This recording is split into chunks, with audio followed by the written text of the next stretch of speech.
from a small town in East Texas, and if you've never had the luxury of growing up in a small town, then you don't realize the simple joys that we hold in creating and passing down stories for future generations.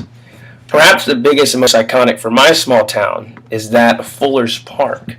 Now, Fuller's Park is deemed the most dark and scary place in all of Texas. Not just Athens, my hometown, but Texas. And this is my account of when I visited Fuller's Park. Now, for a brief background in the story, Fuller's Park was opened in the 1930s during the Depression by a Baptist minister. He opened this park for the community, especially the children, to get away from the day-to-day struggles that the Great Depression brought to our community. And he had numerous animals. He had a cage full of monkeys. He had little places you could walk all throughout it. It's beautiful. However, as the Reverend continued on with his practice, he tried to disprove many of the dark natures of the society, of the world, and he became consumed by it and eventually turned his life to Satan, and the park went to hell, and now it's just an overrun property filled with oak trees. Well, that's kind of a synopsis of what we as Athenians know the park to be.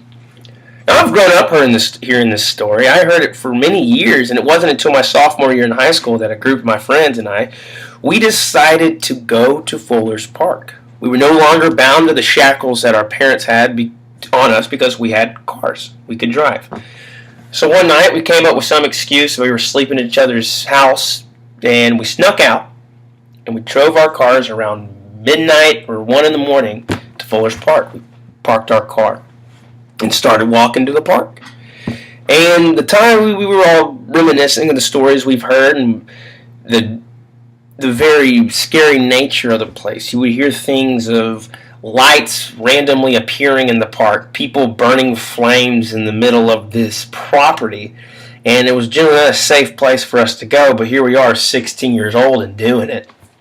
We're walking in, we have our flashlights, we have some water, and it's a very eerie feeling. You got to go through this old wrought iron fence, open it up, and there's just a lone path there that cars used to go on.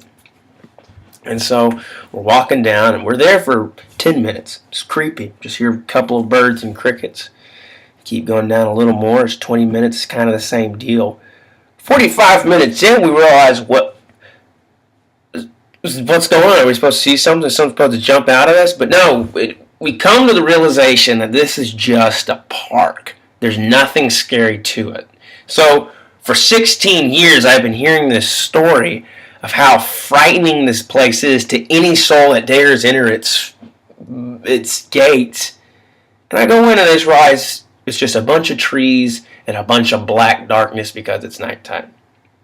Now, I still love the story of Fuller's Park, and I try to tell it to people who ever ask me about what it was like growing up in Athens, Texas.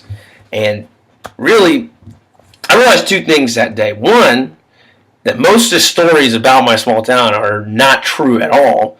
And two, though they may be untrue, they maintain a certain amount of livelihood for us. And so though it makes our imaginations go wild just thinking of the scary nature of some places, it's the continuation of these rituals, of these traditions of a small town that define us from other places in the state of Texas and throughout this great nation of ours. And if you ever want to go to Fuller's Park, who knows, may be creepy, but you should try it out sometime.